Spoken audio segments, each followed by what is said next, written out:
Hello, and welcome to another Center for Progressive Urban Politics podcast. I am your host, Kevin Lynn, and I am joined by the co-founder of CF Pup, Stephen Lamb. Steve, how you doing today? I'm doing good this afternoon, Kev. Thanks. Excellent. And I am so excited because on this March 29th, Sunday afternoon, we are joined by John Michael Greer. John is an author of over 40 books. He's a popular blogger, and his long-running blog, Echo Sophia, is just amazing. Strongly recommended to everyone. John, welcome to the show. Thank you. It's a pleasure to be on. Right on. Wow. The reason I'm so excited to have you on, John, is that the world changed, and it changed in the course of just 30 days. With the COVID-19 pandemic, or Wuhan flu pandemic, however you want to call it, whatever you want to call it, it's changed everything. It's changed, it's thrown a monkey wrench into the economy. It's changed how we govern. It's changing relationships among nations and quite possibly among states here in the Republic. So to get things going, John, I thought I'd like to get your view on kind of putting this pandemic, and we can call it a pandemic because that's what WHO is finally calling it. Get your thoughts on putting it in a kind of a historical perspective, on how people deal with pandemics, physically and as well as emotionally, and then kind of look at how we're dealing with this currently. Okay. To begin with, it's important to keep the historical thing in mind. One of the problems that we have these days with media, and more generally, is that everybody acts as though their historical imagination stops about a week ago. And nobody takes the time to think, okay, what happened the last time? Because there have been similar situations. I'm thinking the Hong Kong flu of 1968, which killed some millions of people worldwide. The Asian flu of 1957 was even worse. They were influenza viruses rather than coronaviruses, but it was roughly the same sort of thing. Highly contagious, spread very rapidly, killed a bunch of people, mostly among the elderly and the already ill. It's a similar situation. Those also caused a pretty fair economic hit, but there was not the same kind of attempt to shut down the entire. We are a lot more risk averse in the present world than people were in 68 or 57. People freak out at the thought of some additional deaths to a greater extent than they do. Understood. It's not pleasant when grandma dies. Okay, but I am not sure that the degree of economic action or economic reaction that's gone, the wholesale shutting down of the economy, is that good of an idea. I'm not sure that it will actually help anything. We'll see. I mean, I don't have access to the computer models that they're using. Of course, one set of computer models they were using turned out to be inaccurate and has now been updated and replaced by the same people who did the original set, the folks at Imperial College over in Britain. But basically, people are acting as though this is something unprecedented. Right? That word gets massively overused. It's not. This is a normal process. It's something that happens every couple of generations. And we are extremely fortunate that this is a virus with a relatively low death rate. The death rate from the Spanish flu is estimated to have been between 10 and 20%. Here we're dealing with something that, in the United States at least, seems to be running about a 1% death rate. So far, yeah, that's right. And sorry, 3%, Steve, go ahead. 1% here so far, and about 3% in Italy. But the question is, I think that what's happened is that the Chinese were not honest about their death numbers, and that we had some sort of intel that the death numbers were much higher, and that the Western powers therefore reacted to what they believed, or probably what was extrapolated to them about what the numbers are. I mean, I think that's quite possible. Yeah. Because they wouldn't shut down the economy like this because 3,000 people died in China. That's just they shut down China, which was amazing. We were joking earlier when I mentioned that on March 3rd, the last boat had pulled into Long Beach Harbor in California from Hmm. China, and no other ships have arrived. I don't. Hmm. That's going to throw our supply chain into. That's just really going to upturn it. Hmm. That's a great thing. Yes, it is. A temporary inconvenience, but it is a useful reminder that resilience is a good thing. That having every country in the world dependent on one set of factories in one country on the far side of the Pacific is not actually that bright. Right. That's the Because you look at the complexity of instruments today, like my iPhone. Mm-hmm. If Foxconn can't get one small widget for that, you don't have an iPhone. I mean, Mm-hmm. that's the reality today. That's Mm-hmm. how complex things have become, and possibly how fragile things have become. Mm-hmm. Well, one of the great advantages here is that many of the things that make up global trade right now aren't actually that useful or much less necessary. Somehow I get along perfectly well without an iPhone, for example, um, or in Mhm. fact without a cell phone at all. We have gotten very comfortable, very complacent at the idea of just-in-time ordering. The stuff will always be there. Well, maybe it won't always be there, and so this has a chance. This has the potential to become a wake-up call that will remind people that having some resilience, having some redundancy in place, it may be, quote, inefficient, unquote, in terms of economic models, but it's a really good idea when you actually want to get necessary goods and services in a hurry. Yeah, I'm here in California, and we had a system that was set up by Governor Schwarzenegger Mm-hmm. of 3 emergency football field-sized hospitals, and they had, I think, something like 50 million masks. Mm-hmm. And after Schwarzenegger left, Governor Brown just decided that was really inefficient. They didn't need that, and so they stopped paying the $5 million a year carrying cost on that. Mm-hmm. Of course. And $5 million in the $19 billion a year California budget is completely Mm-hmm. insignificant, and we Mm-hmm. sure could use it now, though.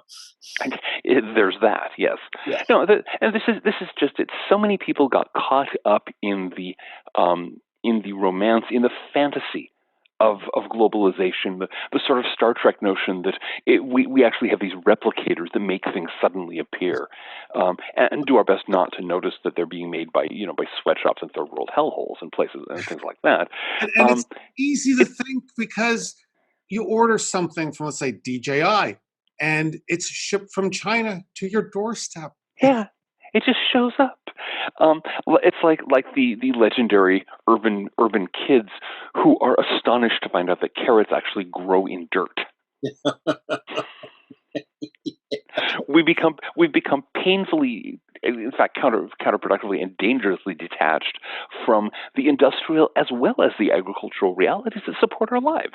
And if this helps people stop and take a deep breath and go, oh, maybe that's really dumb, then very possibly some good may come of this whole business. Yeah. So, John, Charles Hugh Smith Mm-hmm. defines neoliberalism as the unfettered movement of capital and people across borders in order to maximize profits. Mm-hmm. In short, globalization. What do you think? What do you think the impact on globalization is going to be? Globalization was already in deep trouble. We saw with the election of Donald Trump here in the United States, with the vote for Brexit, and then the re-election of Boris Johnson Mhm. in the UK, several other similar elections. The backlash against the globalized economy has become a massive political force, and it's one of the things that makes it so massive is precisely the fact that those people who benefit from it refuse to talk about the costs. And so we get all of this shrieking online and elsewhere, whether it's Orange Man bad or whether it's the equivalent in England or what have you, of Mhm. people who are utterly outraged that they can't simply have things go the way they do, but they will not talk about the costs those policies inflicted on the vast majority of working class people in many countries around especially across the formerly industrial world. And so globalization was in deep trouble. We've already seen in the United States the beginning of the movement back towards sensible tariffs. We've seen the effects on that of the unemployment rate here, especially unskilled and semi-skilled labor. And this is icing on the cake, because even those people who are not necessarily clued in on the fact that supply and demand controls the value of labor and the size of your paycheck, can realize that it's actually a really dumb idea to be dependent on factories on the other side of the planet for things that you need right here and now, because there can be disruptions, as we're seeing. Right. And what's amazing to me, I grew up during the Cold War and participated in it the whole decade of the 80s. I was in the Army, and it was always that term you heard all the time, guns and butter. And then as you talked about, being resilient, having in all the industries, part of our national security was our ability to feed ourselves and manufacture the goods necessary to, not only for our weapon systems, but also to keep the economy humming along. Exactly. And the thing is that has been a central part of policy in the United States, certainly from the beginning of its national history. The idea that we should not be dependent on any foreign country, on any foreign power for anything essential.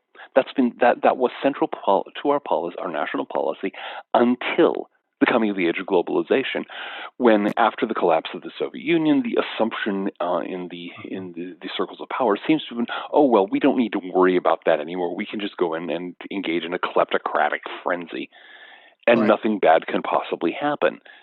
And so we had a period of some decades where the working class was thrown under the bus. Absolutely. And really, I think the fall of the Berlin Wall was the day the world changed with regard, because prior to that, again, getting back to the Cold War, it was all about how well we treated our workers, because we could all say, well, the American worker is better fed, makes more money, has a better standard of living than the Soviet man. And we went. Yeah, and we went from that. We went from a time when I was growing up, when a working class family with one income could afford a home, they could afford a car, they could afford 3 square meals a day, the occasional luxury. They were in decent shape. Now, how well is a working class family with one working class income doing?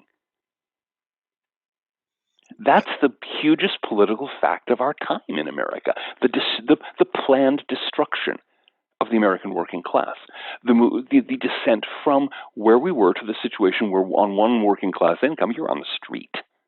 That's the primary political fact of our time. It's the thing that most people in the chattering classes will not mention, will not discuss, and it's the reason Donald Trump's in the White House today. I'm curious, John. Describe when you say the chattering classes. Because I've heard terms like our quote unquote thinking classes. How would you describe the chattering class? The chattering classes, it's a term. I honestly don't remember where I borrowed it from. It is not original to me. But by the chattering classes, I mean those classes who have an active role in the political and cultural discourse of our time. Those people whose opinions are splashed around the media, whose opinions appear in locations that people turn to when they want to know what they're supposed to think. And I suppose it overlaps to some extent with the intelligentsia, but it includes political figures, opinion makers of all kinds. That's the chattering classes. And it's not entirely talking heads. It's also talking fingers. There's a lot of people who simply express themselves on the keyboards. But yeah, any developed, any complex society sorts itself out into a minority of chattering classes and a majority whose views are not welcome in the collective discourse of their time.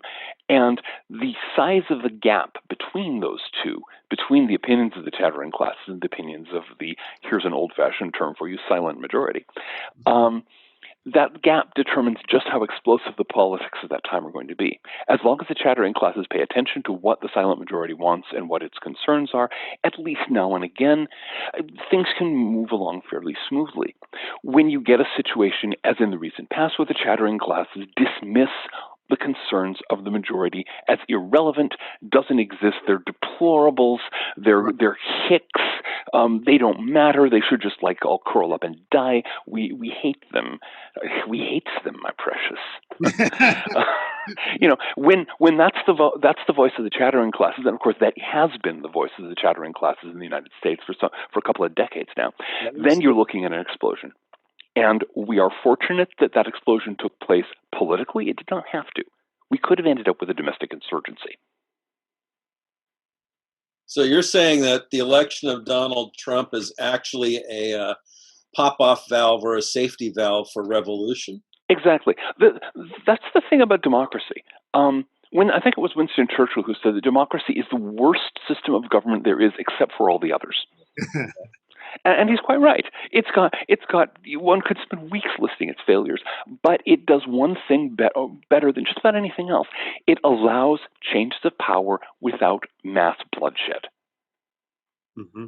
Instead of the silent majority having to go into their well-stocked gun safes and go to war, launch a domestic insurgency, plunge the country into 4 or 5 years of civil war, and eventually impose their will, they could simply turn out at the polls and vote in, vote in Donald Trump. Yeah.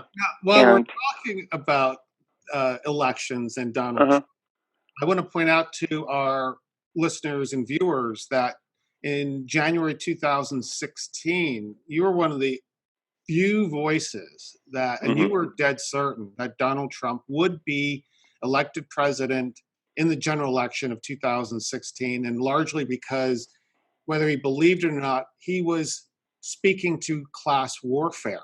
While we're on, again, this is a great segue, because I wanted to get your take on the coming 2020 elections.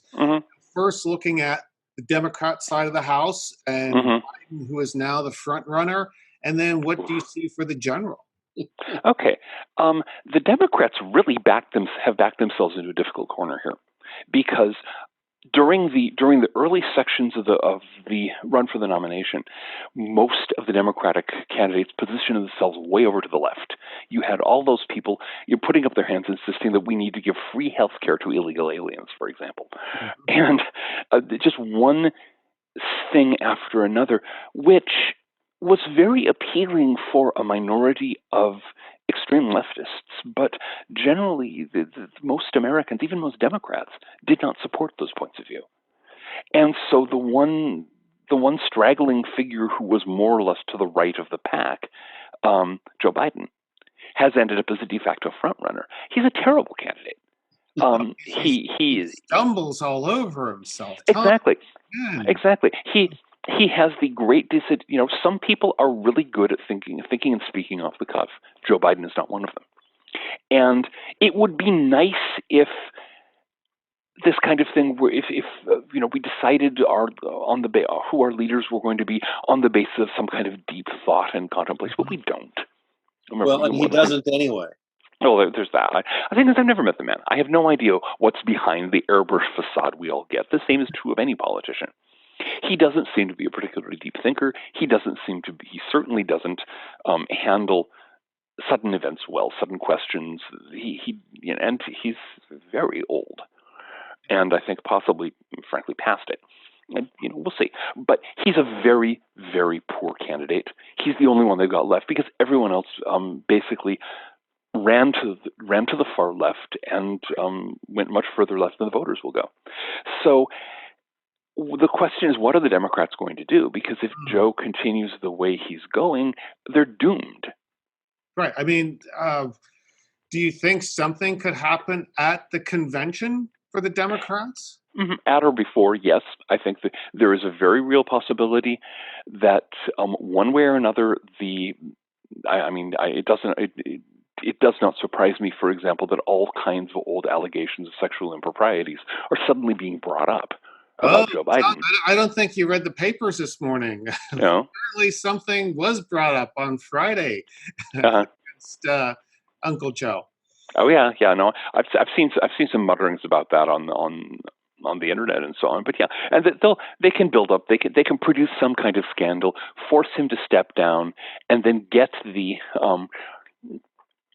some other candidate who might have a chance of winning. The chance is not good. On the one hand, Trump has his reelection fund. I forget how large it is, but it's record setting, and mostly small donations. Right. So he has a huge battle fund. He's got the ground game. He has millions of people who will doorbell and do all the other stuff that you do to run a grassroots campaign. Absolutely. He's got his approval ratings have risen dramatically among African Americans, among Hispanic Americans, among American women. He's getting increased support from the gay community these days. Yeah. A lot of core Democratic constituencies are moving toward him because the Democrats have not defended their constituencies. The Democrats have been too busy running to the extreme left. I have to give you an example of that. So last year, I attended actually the year before, 2018, I attended the Public Interest Environmental Law Conference in Eugene, Oregon at the university there. And you couldn't find a more woke spot in America, I don't think. And there was a tech worker who was living in Seattle at the time, and we wanted to come together and strategize for our group, U.S. tech workers. And for those who are not familiar with it, it's a group designed to look at the displacement of U.S. tech workers by these Indian consulting firms and tech companies. So this guy comes down. I'd never met him before. He's a 6'4" Black American, descendant of slavery, wearing a big red MAGA hat. He met us at this event, and it was almost like watching the seas part. But that was an example. The guy is hardcore for Trump. So it is pretty amazing. And again, I think Trump is speaking. Trump, whether he's doing anything effective or not, he's certainly speaking to what is ailing the productive class. And that's the thing. Basically the Black American community has supported the Democratic Party for decades now, on the basis of the promise that sooner or later the Democrats will actually get around to doing something for them. And they've been waiting, and they've been waiting, and they've been waiting, and then Trump gets into office, and we have significant prison reform, which is something that concerns African Americans a great deal. We have, the African Americans are much more likely to be socially conservative and religious than the average American. So, if once Trump starts giving them things, and now he's talking about really pushing school choice, which is a hot button in the African American communities. They know perfectly well that the extremely poor public schools in most African American neighborhoods are one of the main burdens they face. They want charter schools. They want the ability to send their kids to a better school and not just take whatever the educational bureaucracy wants to offer them. Of course, the educational bureaucracy doesn't want anything to do with that, and the Democratic Party has systematically backed the bureaucrats.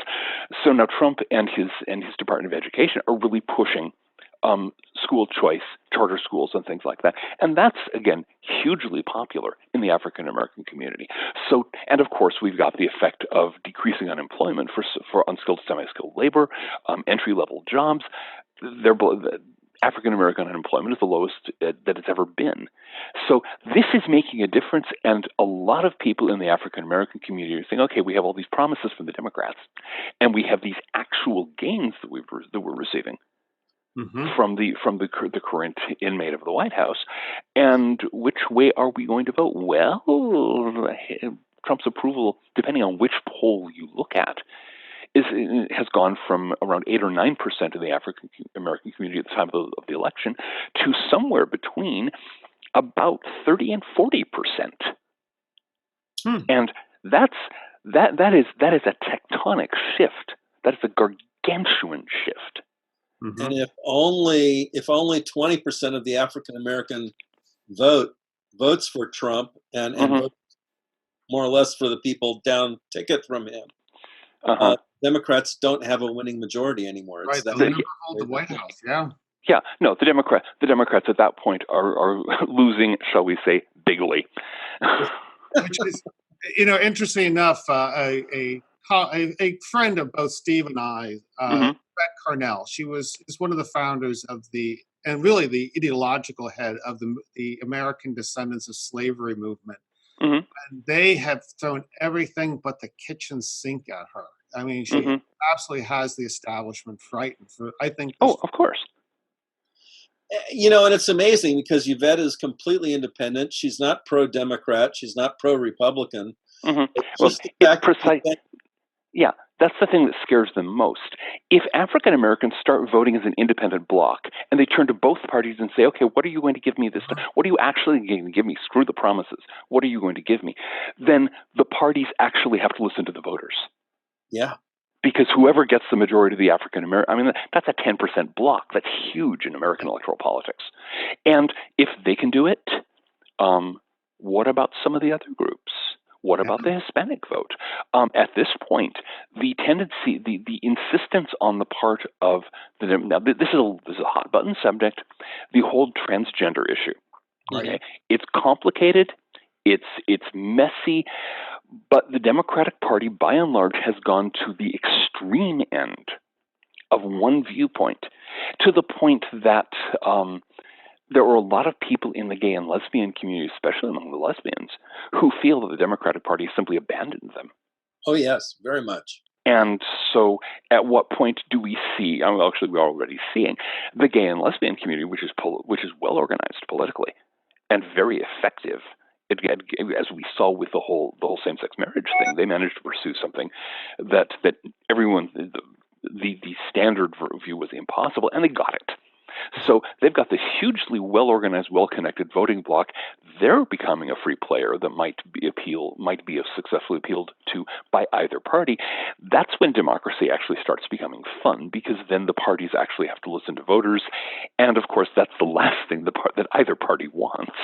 Exactly. Oh, yeah. Oh. Well, interestingly, I wanted to also get your opinion on the economy. On Friday, Donald Trump signed the Coronavirus Aid Relief and what is it called? The Economic Security Act, the CARES Act. I wish. Can we please pass a law to forbid cute acronyms on laws? That's just. I was blown away when I saw, like, oh my God, my gosh. They probably spent 5 or 6 hours of staff. Cynical. It's just so cynical. It's totally cynical. The thing is, it's a brilliant political move, which is, of course, why the Democrats desperately tried to stop it from happening. What they want, no, we want target aid, which means a slush fund like the one that happened under Obama. We can hand that out to our friends. No, everyone's going to get a check for, $1,000. And there are several stages for that. That whole thing has several layers. On the one hand, again, those checks will all have Donald Trump's signature on them. True. And contributions, yeah. Yeah, and that's going to count at the ballot box. Secondly, one of the things that has been stirring around in the whole issue of social welfare programs for a while now is the claim, which works out mathematically, that it would actually be more economical, it would cost less money to send a check to every American than it would be to support the current social welfare system. Because most of the money that goes into the welfare system pays the salaries of bureaucrats. Well, yeah, the problem is if we do that, we would have to put all the bureaucrats on relief. And what's the problem with this? Well, they would form a voting bloc that would be really pissed off because they would be suddenly underemployed, like all of us blue-collar laborers have been for years. Exactly. But you see, I think one of the things that has the Democrats terrified about this whole project is that it can be seen as a pilot test. What happens when we just give every American $1,200 to help them through difficult times? If it works, at what point do we start seeing a significant movement toward a situation where whole sections of bureaucracy start being eliminated, and instead we just send a check? Mm-hmm. And that's also the thing is that's important because, of course, government bureaucrats are a significant voting bloc. They are a power base of the Democratic Party, have been since the New Deal. And if a power base within the government itself. I mean, exactly. I'm kind of a believer in the deep state, and they're certainly a big block of that. Well, and one of the other really revolutionary things the Trump administration has been doing is moving federal bureaucracies out of D.C. They've got the Bureau of various. I think the Department of the Interior is moving to like Colorado or something like that, and big sections of the Department of Agriculture are moving to Kansas City. And the bureaucrats are incensed. They don't want to leave the Beltway, but it makes a lot of sense to have the Farm Bureau someplace where there are lots of farmers. Mm-hmm. Yeah. Oh, it's beautiful. Too funny. It's when I look at this, I just have to kind of say, like you said, where is it all going? What are your thoughts on UBI then, given what you just said, John? I want to see how it works. I want to see, basically, we have a chance with these checks going out to see what happens if we give every American $1,200. And that's something I want to see some experimental evidence. I want to see some field tests, and we have a chance for one. I don't know that I'm in favor of UBI. I think, among other things, it would see rents jolt up sharply.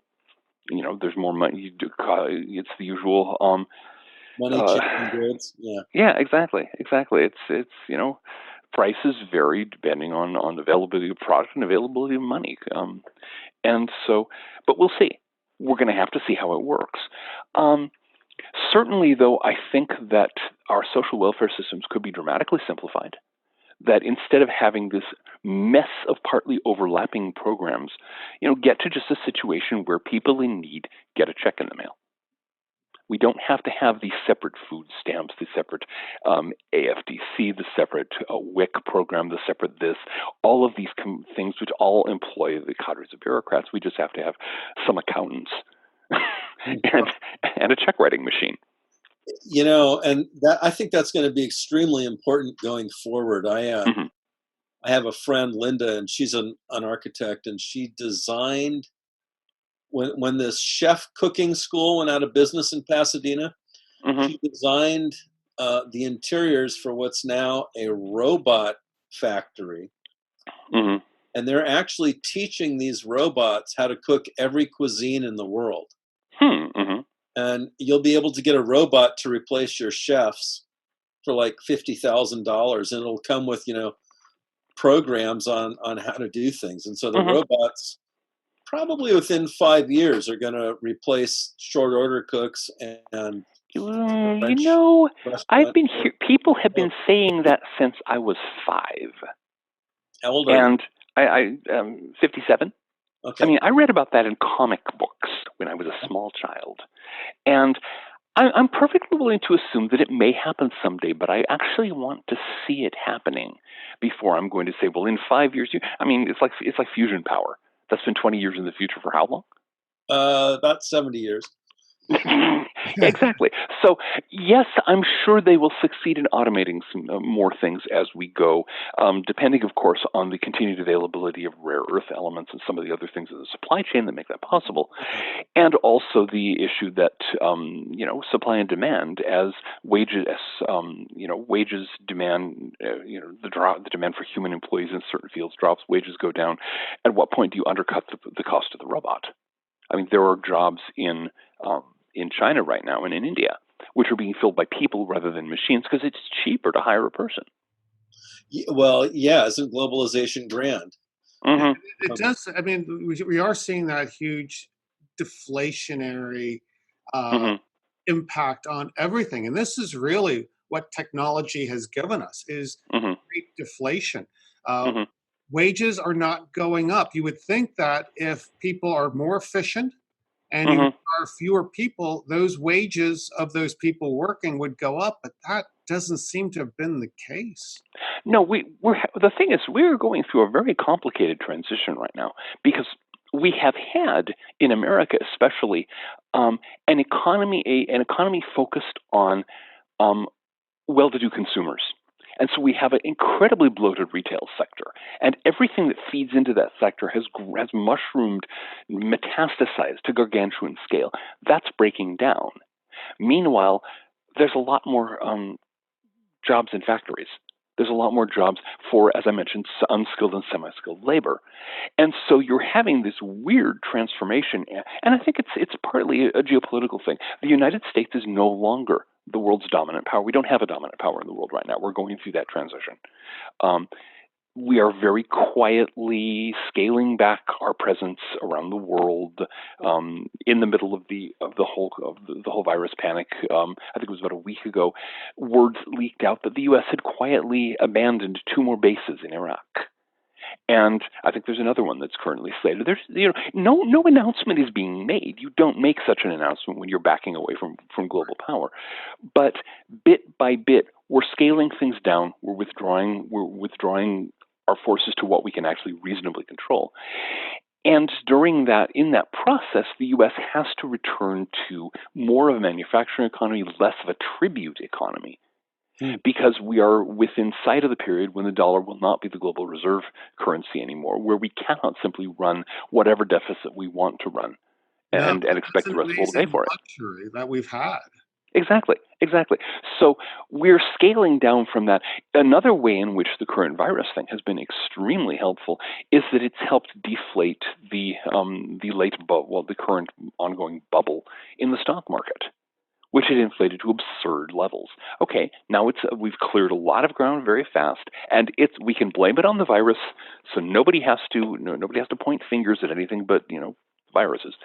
And so a lot of fictive wealth, a lot of completely imaginary, hallucinatory claims on wealth has dried up and blown away all over the world. That's great. It's part of a reset that we badly needed. Well, and hopefully, like where I live in California, our real estate market since the 2008 crash has been completely inflated, mostly by Chinese, but certainly by foreign money. And I'm looking forward to the realization that's going to happen where that's not going to be the case anymore. There's a multiplier of your wages in most places in the United States. It's about 2.5 to 3 years' wages to the price of a house. In California, it's 9.8. This is why I left the West Coast. Ah, okay. I grew up in Seattle. Oh, okay. It's not quite as bad there in Seattle, but it's certainly. I'm sitting here comfortably in East Providence, Rhode Island, in a pleasant little working class neighborhood, and the rents are affordable, and it's, standard of living is great, and I don't have to deal with the California prices, or, if I may be frank, the California mindset. I understand. I'm a native Californian, and I can't stand the present mindset. Yeah, exactly. The thing is, I know perfectly well that not all Californians suffer from that weird state of consciousness. It's like I've met people from New York City who are really polite and kind. I understand that in Rhode Island, the National Guard is setting up checkpoints to try to keep the New Yorkers from. It's more than that. They've got National Guard people going door to door in the resort cities around Newport and so on in the south of the state, looking for contraband New Yorkers. Because a whole bunch of people tried to flee New York City for various, vacation spots, bringing the virus with them, and I've had mixed feelings about our state governor here to some extent, but she's doing a great job, Gina Raimondo. She's actually doing a really good job, not freaking out, but doing the things that are necessary to maintain public health, and in a measured way. And of course, anything that keeps New Yorkers out of the state, most Rhode Islanders consider a very, very good thing. Well, it's interesting. There's a county called Monroe here in Pennsylvania, where the Pocono Mountains are, a number of mountain resorts. And it's seen this big upshoot in coronavirus cases. And it's like, wow, it's like, New Yorkers fleeing to their dashas. Exactly. And so I think it was probably news of that got the Rhode Island government to take decisive action. So it's interesting. When we started the conversation, you had mentioned a few things, and I began. What triggered in my mind, we were talking about looking at the COVID-19 coronavirus in a historical perspective. I shot back to the Antonine plagues in Rome. But then everything else we've said, I keep thinking, my mind keeps going back to Rome. For instance, when Rome was forced to abandon Britain, the Roman army just left. They had no choice. Talking about the base of Iraq. So we've been through all of this before as a species. The Dutch at one point were one of the world's predominant empires. And the Dutch, being excruciatingly practical and pragmatic people, someone did an accounting of, well, what do we get from the empire and what does it cost us? And they decided that the empire actually cost them more than they received in. And they spent about 5 years dismantling it and developing trade relationships instead. The thing is, empires always empires are parasitic in nature. You start you conquer a country, you strip it of wealth, and then what do you have? You have a country that needs constant input. India in 1600 was the richest nation in the world. It was overflowing with wealth.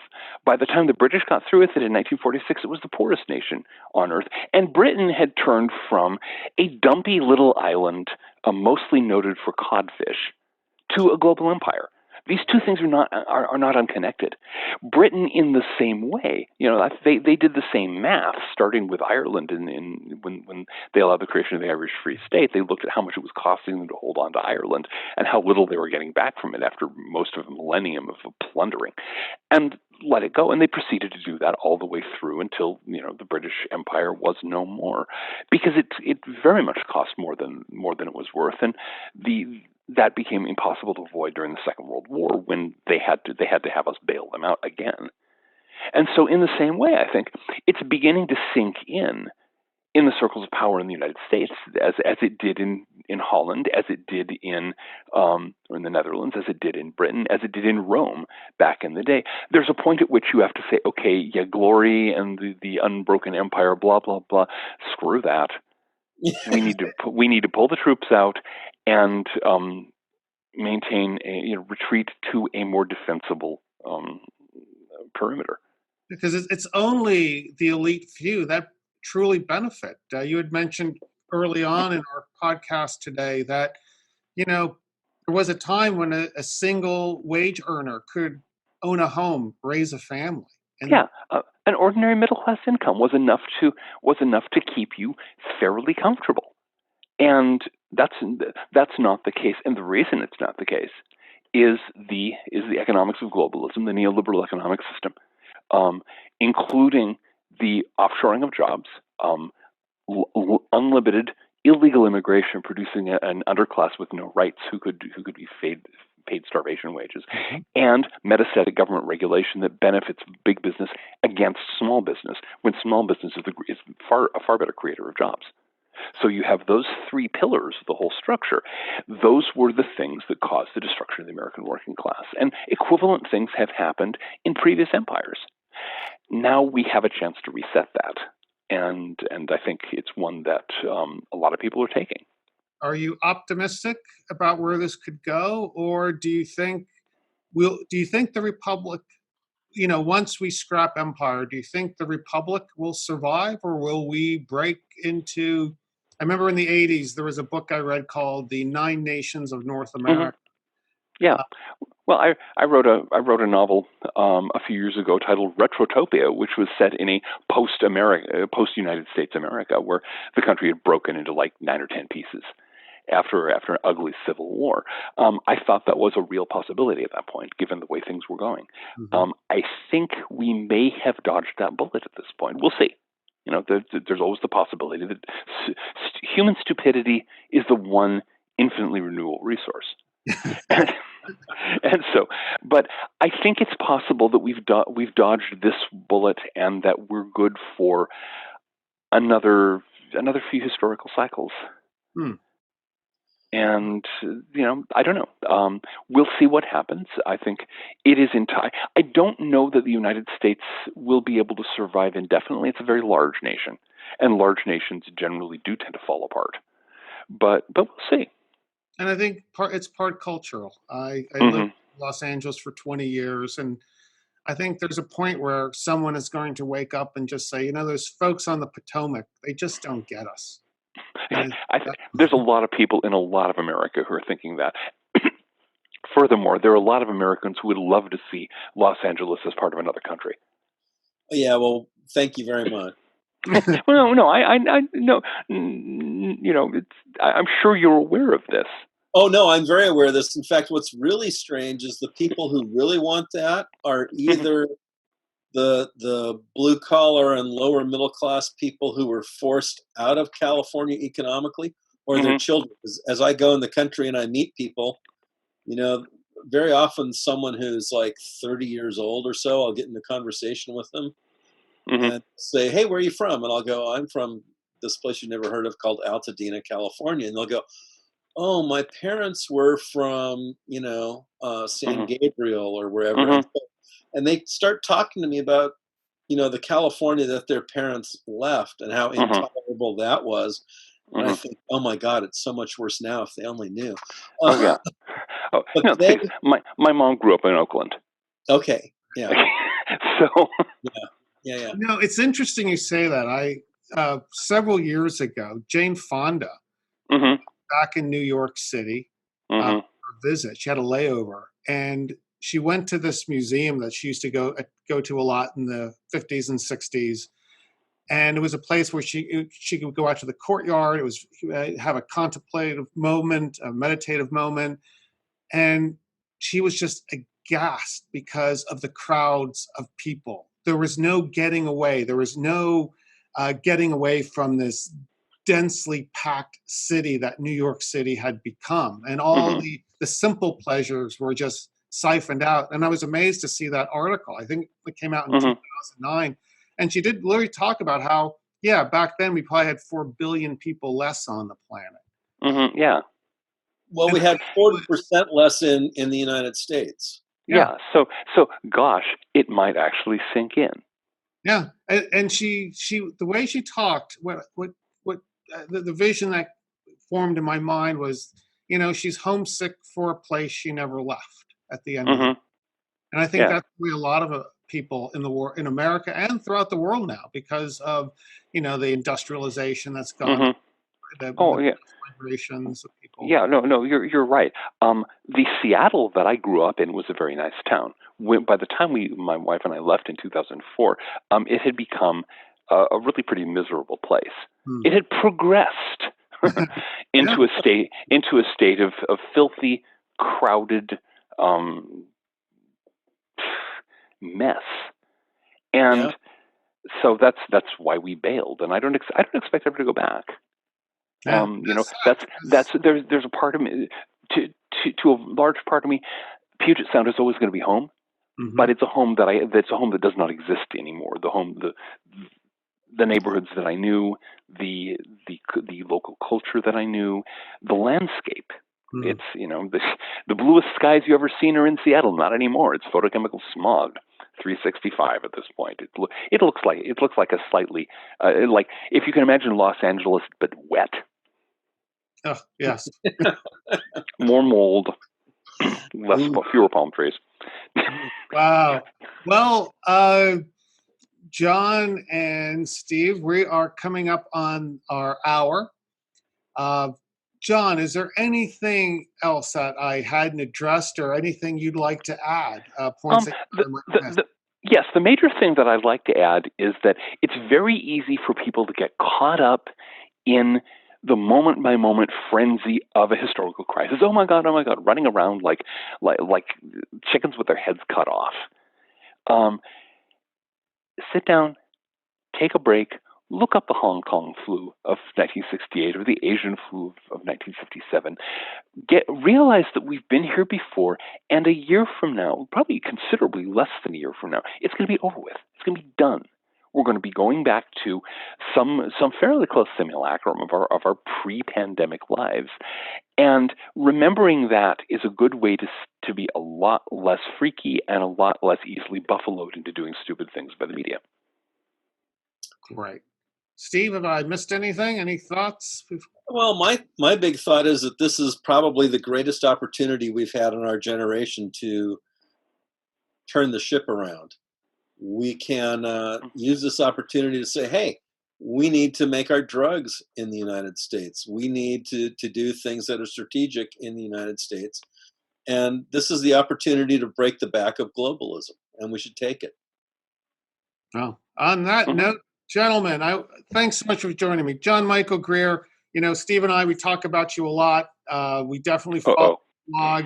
And it's really great having this opportunity to sit down and chat with you about pressing matters such as this. I mean, this was has to be one of the most interesting weeks in American history. Yeah, true enough. It's great. Well, it's been a great pleasure to be on. Well, wonderful. You take care now. And for our folks listening in and watching us, if you're on YouTube, please, if you liked what you heard, please hit that thumbs up button. Also, subscribe to our channel. That way, when we put out new material, you'll always be alerted. And on that note, have a great day, everyone. Stay safe out there.